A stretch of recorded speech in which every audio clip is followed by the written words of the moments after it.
Now, there's one thing we really do like in the model, and I think it's a large reason for its popularity and success, which is that it maps features to a two-dimensional space.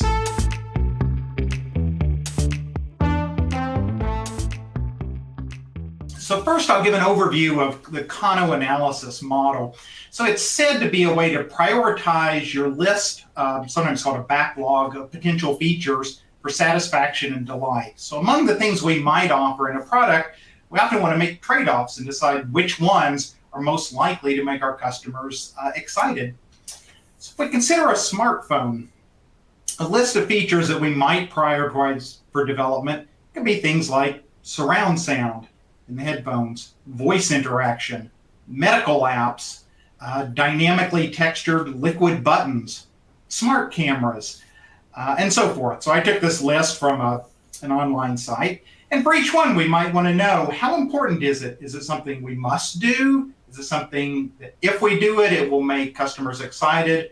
Or perhaps it's something they don't want. So the Kano model proposes a two-dimensional matrix here, first of looking whether a feature is required as kind of base functionality in a product. So what we might call table stakes, or something Kano would say is a must-be or a must-have feature.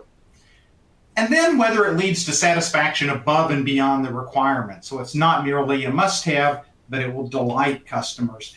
And the idea is that if we can we want to deliver everything required and then find delightful features. So to do this, the Kano model asks two questions in a survey format. The first question is, how would you feel if your device worked this way or had a certain feature? How would you feel if your smartphone had liquid buttons?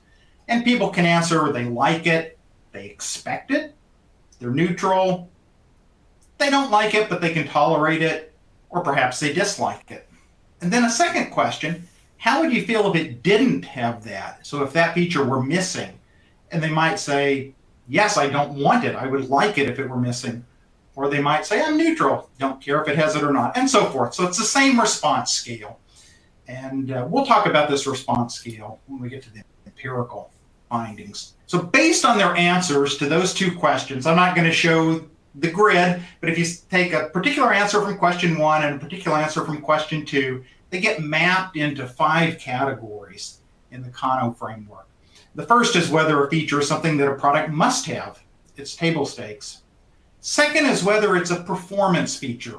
We could think of something like memory on a device, where more is better. It's not necessarily exciting, but it's better. There are attractive features. These are things that are potential delighters. And then there are things to which customers are indifferent or they simply don't want. And by arranging these into these categories, they're plotted on a chart, such as we show here on the right-hand side, as to which features are attractive or which ones we simply must do. So the goals of Kano are to identify the delighters. So these are things we want to deliver, have a great experience for customers, and emphasize them in our product campaigns, marketing, that sort of thing.